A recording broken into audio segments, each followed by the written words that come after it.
Hi friends, అందరికీ ఎలా ఉన్నారు? అందరు బాగున్నారా? ఇప్పుడు చలికాలంలో అందరికీ కోల్డ్, దగ్గు బాగా వస్తుంటాయి కదా. మిరియాలు చారు చేసుకుని తింటే కొంచెం రిలీఫ్గా ఉంటుంది. ఆ రెసిపీ ఇప్పుడు చూద్దాము.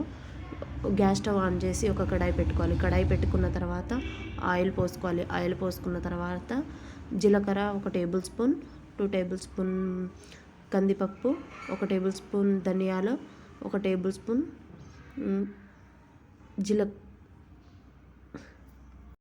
ఒక టేబుల్ స్పూన్ మిరియాలు వేసుకున్న తర్వాత 2-3 ఎండుమిర్చి వేసుకోవాలి. బాగా ఫ్రై చేసుకోవాలి. డీప్ ఫ్రై అయిపోయిన తర్వాత మిక్సీ చేసుకొని పౌడర్ చేసుకోవాలి.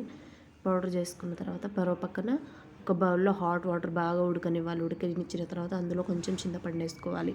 టమాటా ముక్కలు కూడా వేసుకోవచ్చు కావాలంటే, నేనైతే ఇక్కడ వేసుకోలేదండి. బాగా ఉడకనిచ్చిన తర్వాత మనం మిక్స్ చేసి పెట్టుకున్న మిరియాల పౌడర్ వేసుకోవాలి. మిరియాల పౌడర్ వేసుకున్న తర్వాత బాగా ఉడకనివ్వాలి.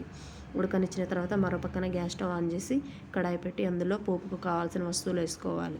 కొంచెం ఆయిల్ వేసుకొని అందులో జీలకర్ర, ఆవాలు, ఎల్లుల్లిపాయ వేసుకొని బాగా అయిపోయిన తర్వాత పచ్చిమిర్చి, కరివేపాకు వేసుకోవాలి. కరివేపాకు వేసుకున్న తర్వాత 1/2 టేబుల్ స్పూన్ పసుపు వేసుకోవాలి. పసుపు వేసుకున్న తర్వాత బాగా కలుపుకొని మనం పోపు చేసుకున్న దీన్ని మసురుతున్న చారులో వేయాలి.